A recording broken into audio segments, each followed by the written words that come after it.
আজকে আমাদের টপিক হচ্ছে মার্গের সফটওয়্যারে কি করে ব্যাকআপ নিতে হয়। তো শুরুতে মার্গের সফটওয়্যার ওপেন করব।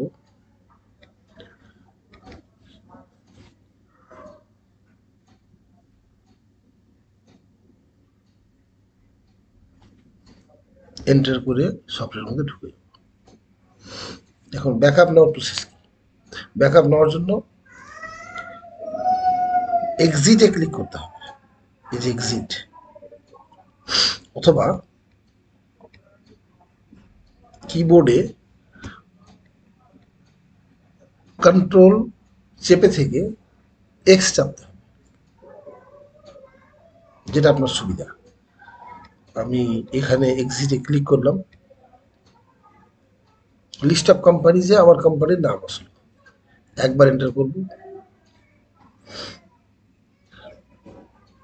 এ বি সি ডি করে mark gateway, file maintenance, backup of financial year, আর অনেক কিছু লেখা আছে। আমি সি নাম্বার অপশনে যাব, ব্যাকআপ অফ ফাইন্যান্সিয়াল ইয়ার। একবার এন্টার করব, ফাইন্যান্সিয়াল ইয়ারের লিস্ট আসবে আমার কাছে। আমার এখানে একটাই আছে, তার জন্য একটা এসছে আর কি। এন্টার মারব, এন্টার মারার পরে এই উইন্ডোটা আসছে।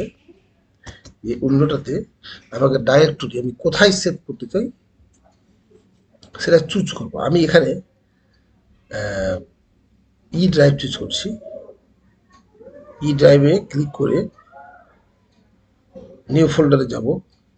আমি আগে থেকে ফোল্ডার বানিয়ে রাখলে ওগুলোকে চুজ করে নিতে পারি, ক্লিক করে নিতে পারি।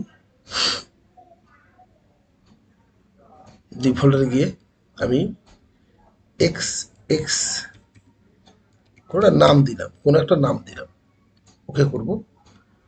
করে নেওয়ার পরে এখানে দেখাচ্ছে আমাকে ই ড্রাইভে এক্স এক্স এক্স এক্স নামে ফোল্ডারে ব্যাকআপটা যাবে আর কি।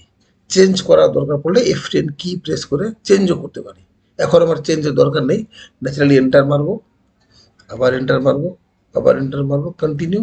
এন্টার মারবো, অপশনগুলো নো থাকবে, এস করার প্রয়োজন নেই। এন্টার করবো, এন্টার করবো, একটু সময় নেবে। ব্যাকআপ হয়ে গেল আর কি। ব্যাকআপ হয়ে যাওয়ার পর স্কেপ কি প্রেস করে মার্ক গেটওয়ে দিয়ে ঢুকে বাকি নিজের কাজ করব। ঠিক আছে, ভিডিও দেখার জন্য ধন্যবাদ।